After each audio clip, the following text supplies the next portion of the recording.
Péter Magyar le pone fin a la era de Viktor Orbán en Hungría. Su partido Fidesz perdió las elecciones parlamentarias con una derrota aplastante frente al movimiento conservador TISA. ¿Qué puede cambiar en el país y, sobre todo, qué pueden esperar la Unión Europea, Rusia y Estados Unidos con la salida de Orbán luego de 16 años en el poder? Pues bien, eso es lo que discutimos hoy en el debate de France 24. Yo soy María Clara Calle y los invito a que nos sigan en redes sociales, donde estamos como @France24-ES. También nos pueden escuchar a través de Apple Podcast, Spotify, Deezer y TuneIn. Y para el programa de hoy tenemos a 3 invitados muy especiales. La primera de ellas es nuestra enviada especial a Budapest, Erika Olavarría, quien nos acompañará al inicio del programa. También están con nosotros Steven Forti, doctor en Historia y profesor titular de la Universidad Autónoma de Barcelona. Nos acompaña precisamente desde esa ciudad catalana. Y en Buenos Aires está Marcelo Montes, doctor en Relaciones Internacionales, experto en política exterior rusa. A todos ustedes, bienvenidos al debate de France 24 e iniciamos con usted. Erika, precisamente ha vivido estas elecciones siendo una testigo directo, pues ha cubierto todo lo que ha pasado en Budapest. Explíquenos entonces cómo fueron estas votaciones.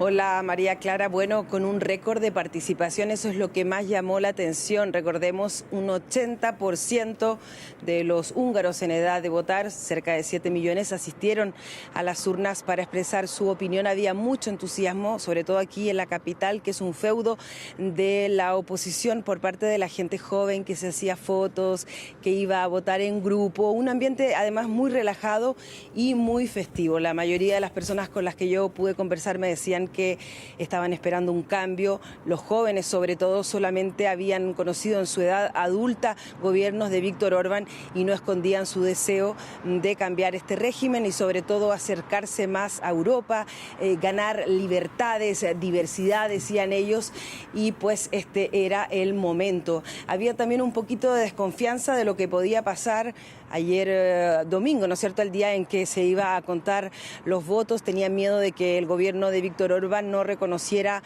los resultados.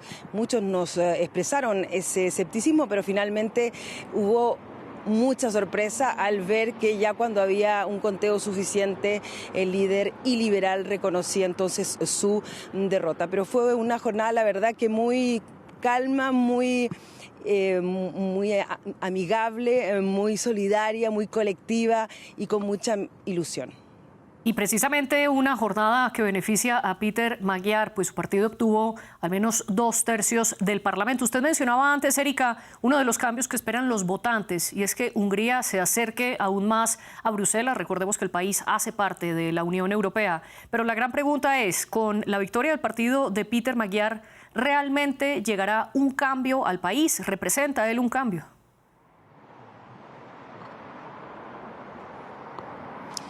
Es la gran duda de todos y muchas personas con las que hemos hablado, pues recordemos que hasta hace 2 años Péter Magyar hacía parte también del Fidesz, el partido de Viktor Orbán. Es alguien que es conservador, se califica de centro derecha, pertenece al Partido Popular Europeo, a ese grupo en el Parlamento Europeo. Él es eurodiputado y mucha gente, por ejemplo, un taxista con el que yo hablaba hoy me decía que cuando él justamente se salió del gobierno de Viktor Orbán y denunció las irregularidades de este gobierno que él califica de corrupto, pues él había dicho que no tenía intenciones de optar a un cargo público ni de ser primer ministro. Entonces hay mucha gente que no le cree, que tiene miedo, pero lo cierto es que también él representaba la única oportunidad de cambio.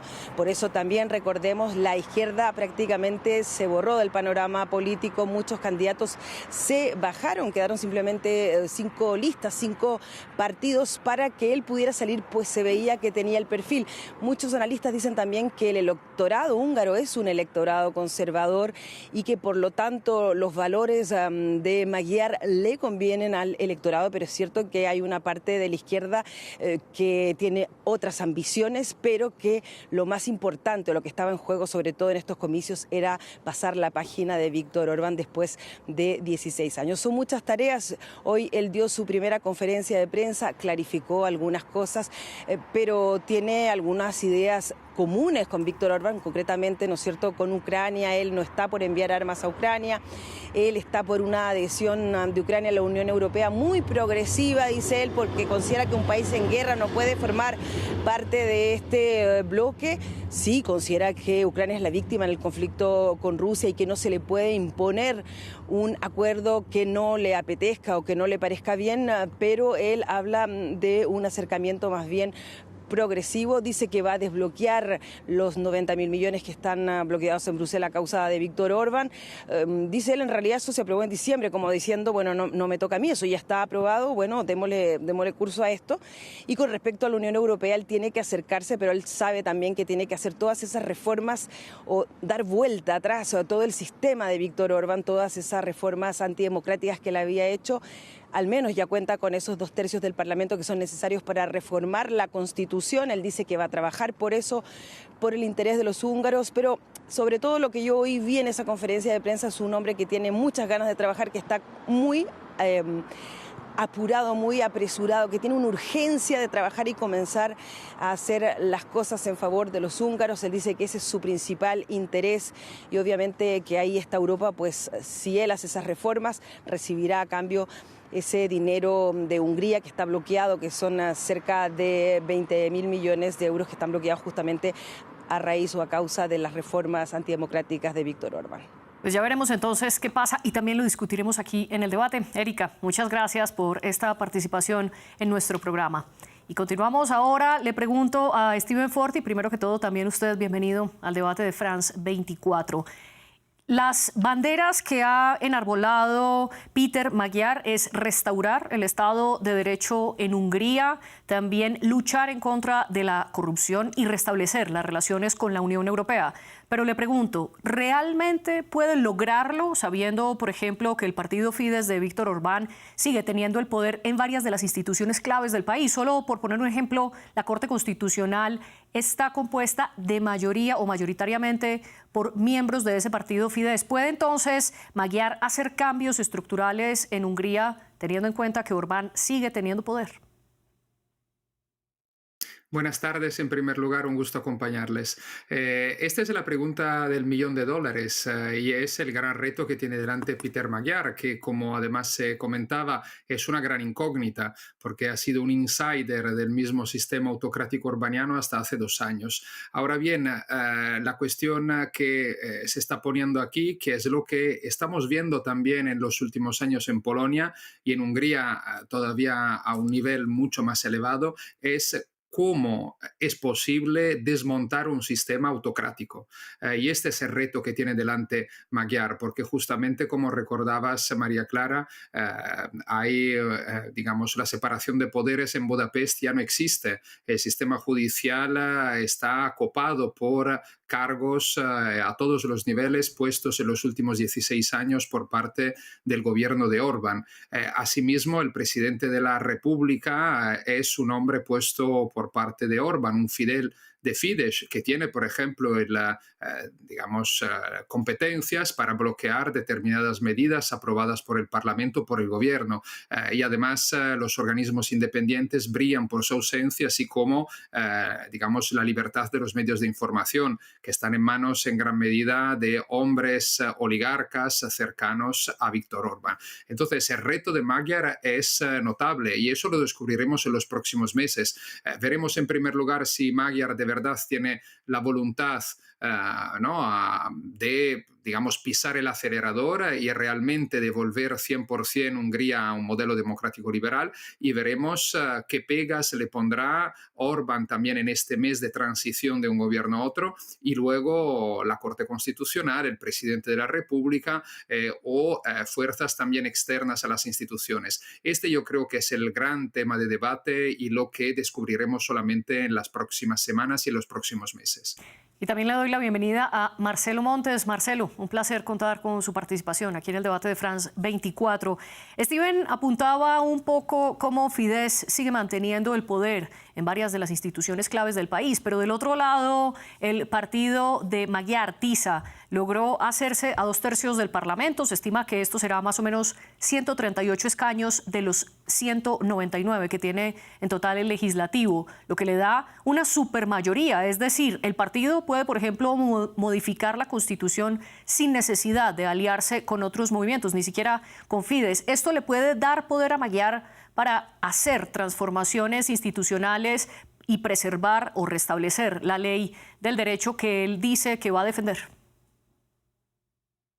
Bueno, sin duda. Yo, un poco para disentir con Forti, diría que la experiencia de las transiciones democráticas o de las transiciones de regímenes autoritarios, bueno, tiene una cara dual, ¿no? Por un lado, hay autoritarismos que realmente han generado un peso importante sobre las transiciones posteriores, sobre las democracias posteriores, pero hay otros en donde precisamente se han desmantelado fácilmente las instituciones del viejo régimen y las democracias finalmente han triunfado. Yo podría decir que con el apoyo que ha tenido desde la Unión Europea, Magyar, y probablemente con esta mayoría que tú estabas señalando, le resulte relativamente fácil finalmente destruir los cimientos del régimen que instauró Orbán.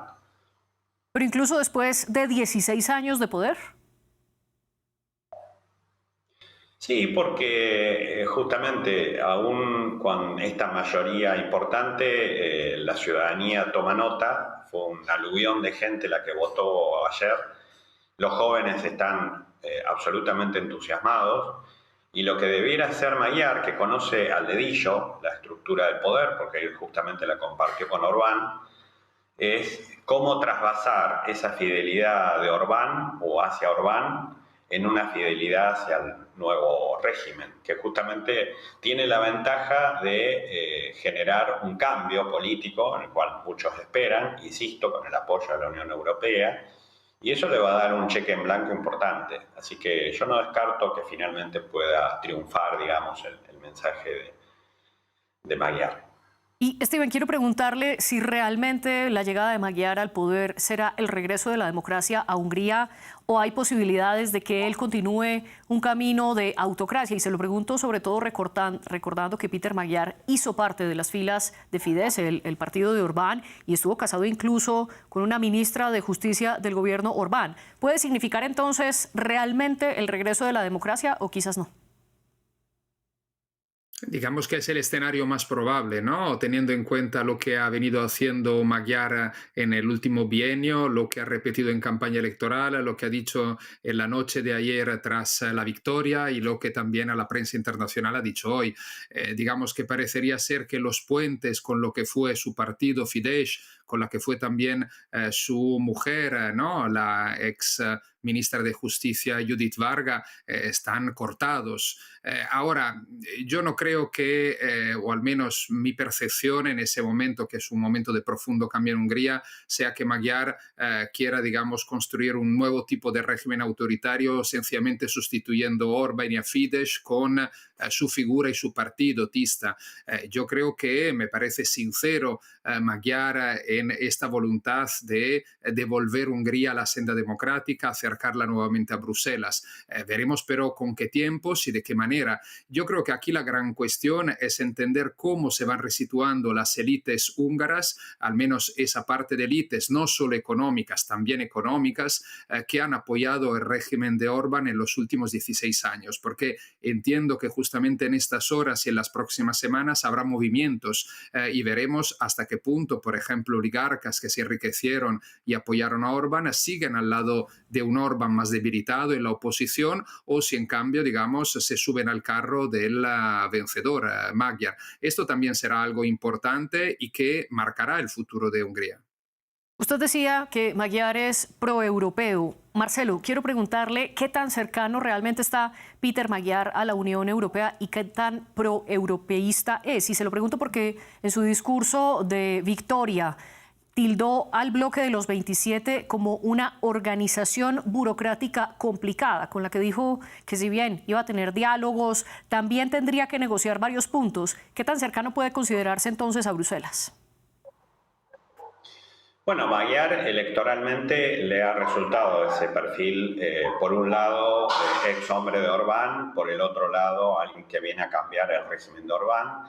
Y de nuevo, con este tema de la Unión Europea, por supuesto, ha practicado lo mismo. Ha dicho o ha establecido un discurso, por un lado, crítico de la burocracia de Bruselas y por el otro lado, dice volver a la institucionalidad de Bruselas, volver a instalar a Hungría cerca de las políticas de derechos humanos y la independencia de poderes que Bruselas abogaba con Orbán infructuosamente.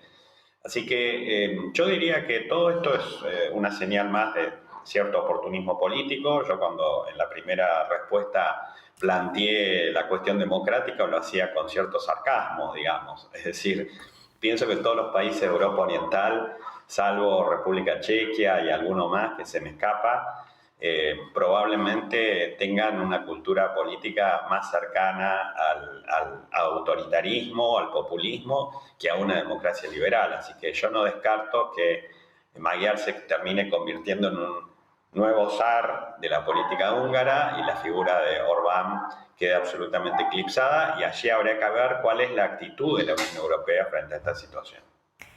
Steven, le quiero preguntar sobre este punto que plantea Marcelo. ¿Usted considera que Magyar está siendo un oportunista político al momento de plantearse como un demócrata liberal?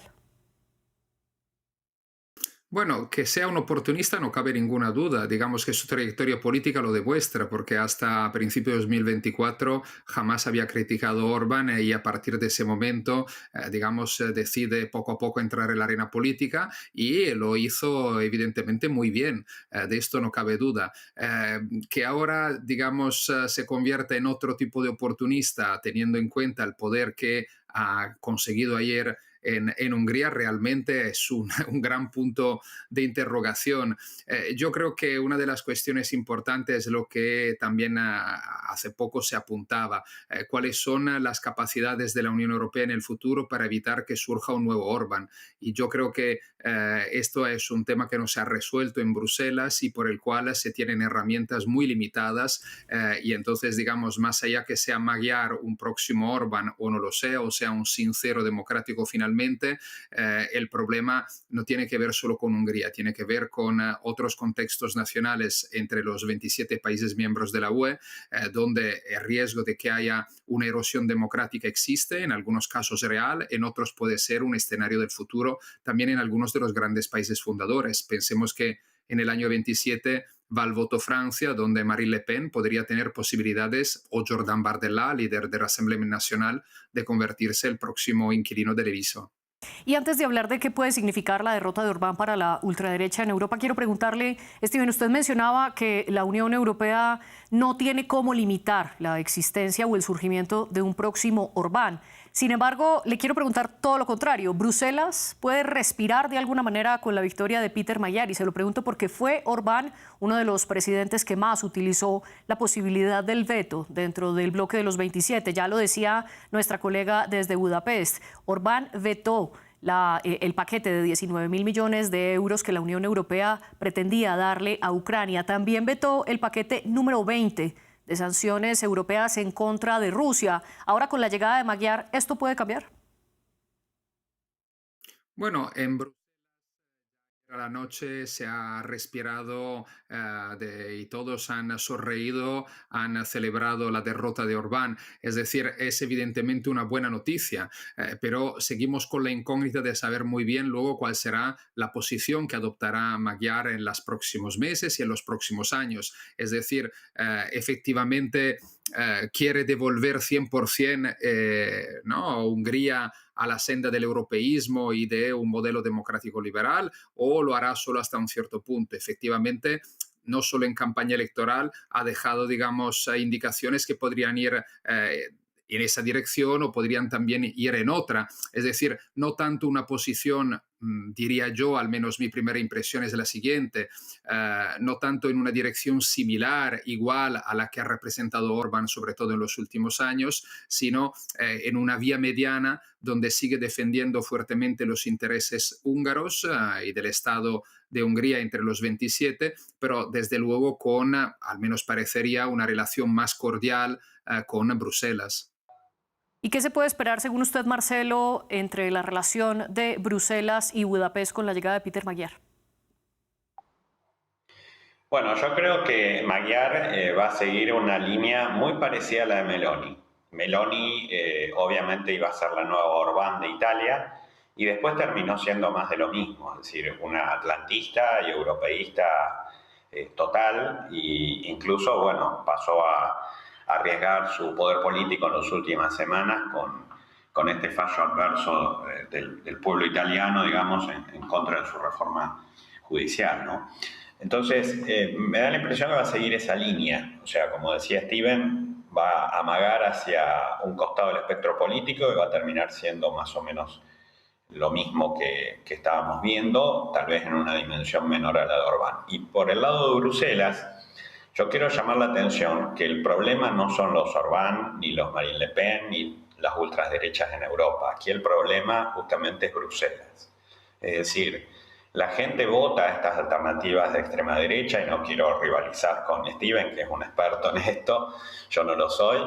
Me da la impresión porque hay un movimiento de mucha indignación y mucho desencanto con la forma en cómo esta tecnoburocracia gobierna Europa, a los cuales nadie los elige, por cierto, ¿no? Ni a la señora von der Leyen, ni a ninguno de los burócratas que gobiernan desde Bruselas, el pueblo europeo en su conjunto los elige. Entonces, ese me parece que es el verdadero centro del debate, por el cual aparecen todas estas alternativas de extrema derecha, amén de toda la decepción histórica que hay con la socialdemocracia y la izquierda o la centroizquierda en Europa, ¿no?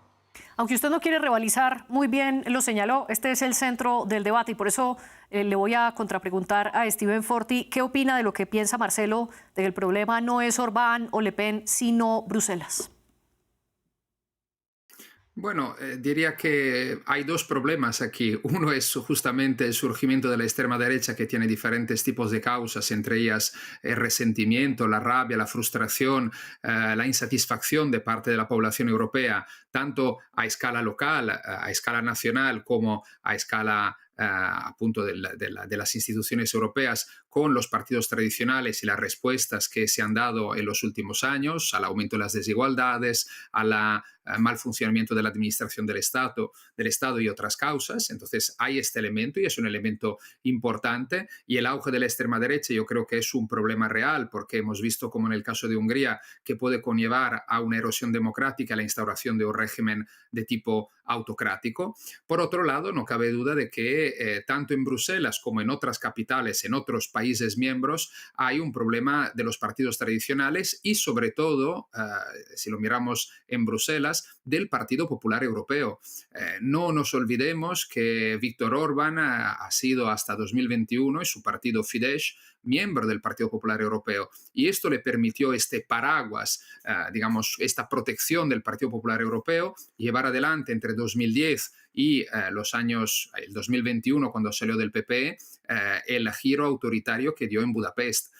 Hoy en día Magyar es miembro del Partido Popular Europeo y dentro del Partido Popular Europeo hay otras formaciones como el SDS de Janša en Eslovenia que también podemos considerar realmente de extrema derecha. Janša es un estrecho aliado de Orbán. Entonces, von der Leyen, que es presidenta de la Comisión, es del Partido Popular Europeo. El Partido Popular es mayoritario en el seno del Consejo Europeo.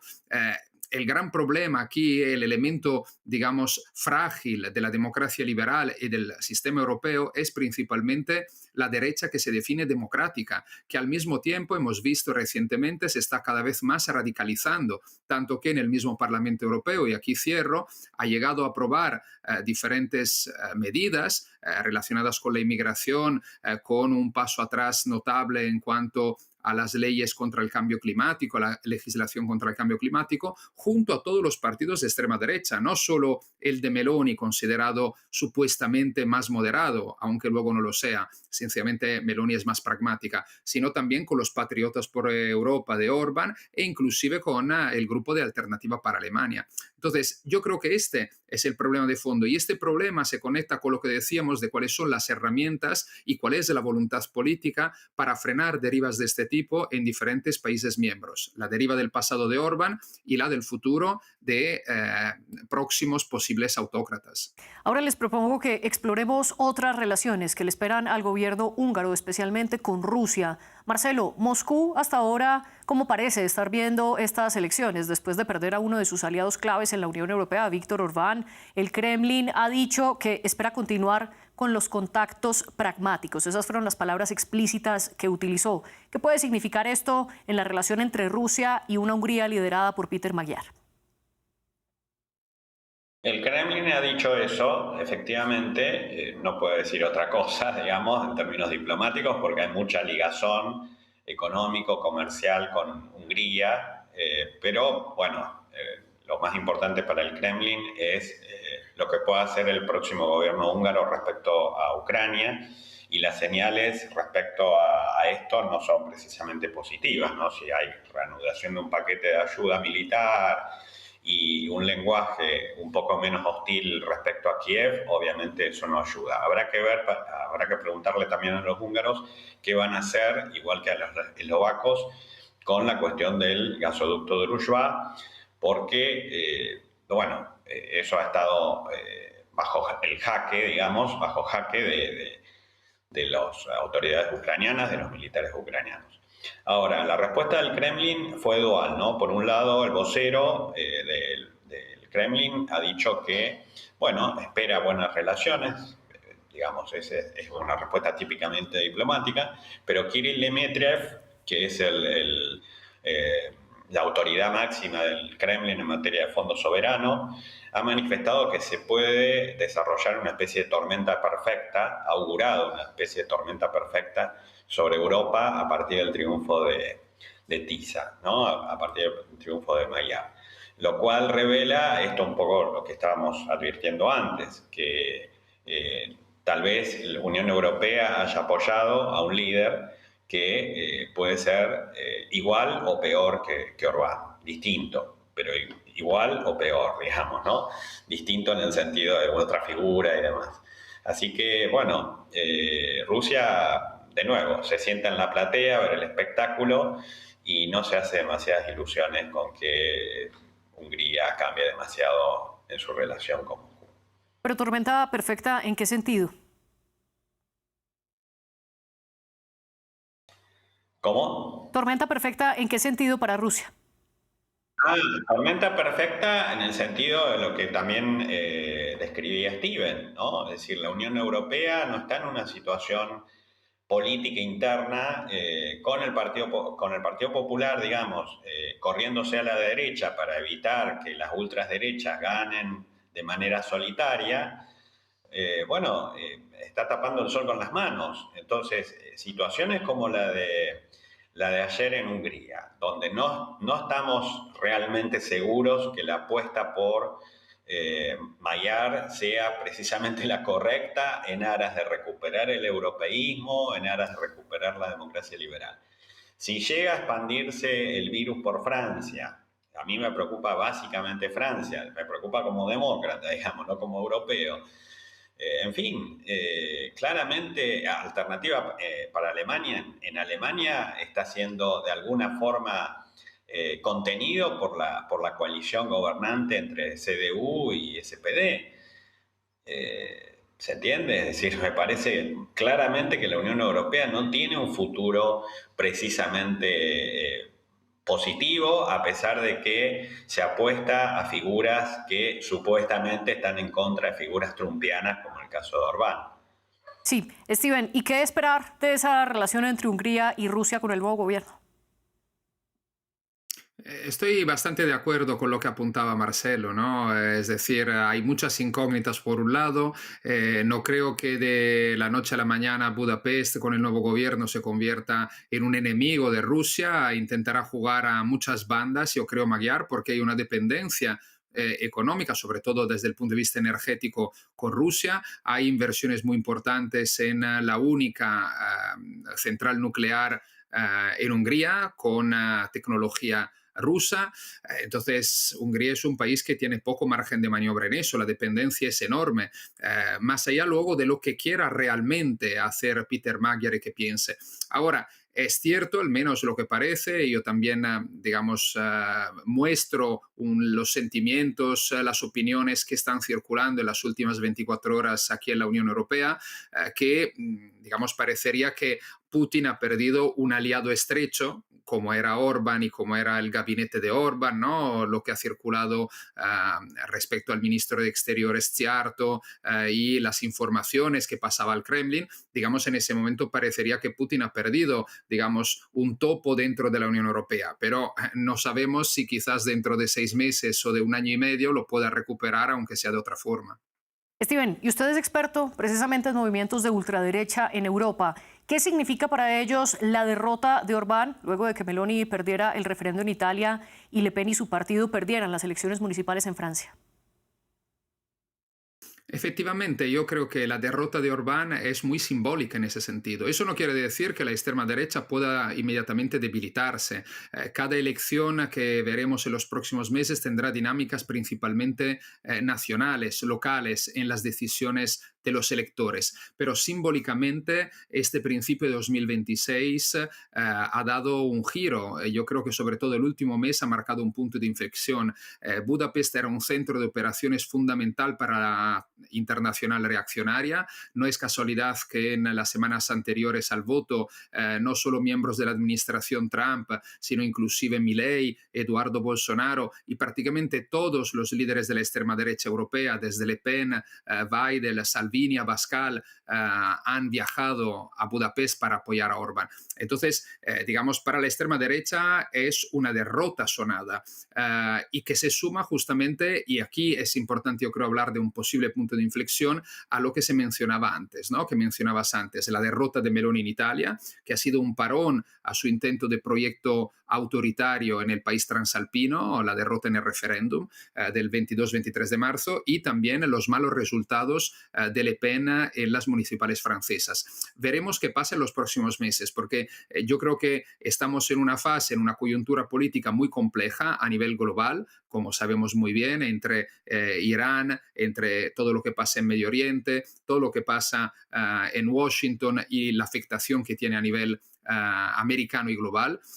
Y además tenemos delante un ciclo electoral muy importante. Este año votaciones en Colombia, en Brasil, si se celebran las de medio término en Estados Unidos, elecciones que luego serán en el 27 en la ya citada Francia, pero también en España, en Italia, en Polonia.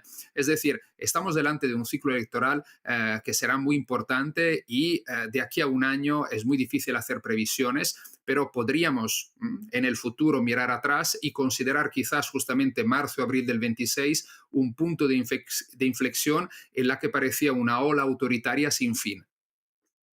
Y usted mencionaba en esa ola autoritaria y quizás su fin, también las repercusiones en América. Marcelo, ¿puede afectar en alguna medida a todo lo que está haciendo Donald Trump en el mundo, no solo en América, y también a las elecciones en el continente? Probablemente, bueno, Milei acaba de perder un gran amigo, digamos, ¿no? Lo hemos visto simbólicamente. Es decir, a ver, para comparar con Rusia, si bien Putin en su momento apoyó a algunos partidos de extrema derecha europea y demás, porque le convenía desde el punto de vista de sus intereses, sus relaciones con la Unión Europea, después, al ver la experiencia, digamos, de estos grupos bastante diletantes, obviamente los fue dejando.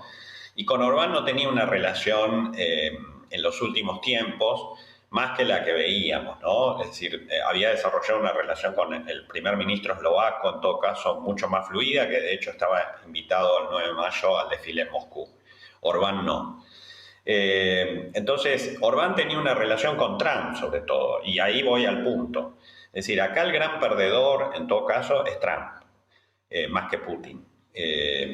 Porque Trump jugó a esta restauración conservadora, a este movimiento reaccionario internacional, del cual Milei forma parte, Abascal forma parte, bueno, todos los que ya conocemos. Y aquí sí puede haber un golpe importante para el futuro de la extrema derecha, tanto en América Latina como en Europa. Porque yo creo que efectivamente Trump o arriesga a perder la elección parlamentaria en noviembre, lo cual ya va a llegar muy debilitado a propósito de todas estas guerras que está tramando o que está ejecutando, y obviamente la otra opción es una deriva autoritaria de Trump, es decir, que no haya elecciones y demás, lo cual también impactaría sobre las extremas derechas, tanto europeas como latinoamericanas. Steven, en 30 segundos, ¿coincide con Marcelo en que el gran perdedor de todo esto es Donald Trump?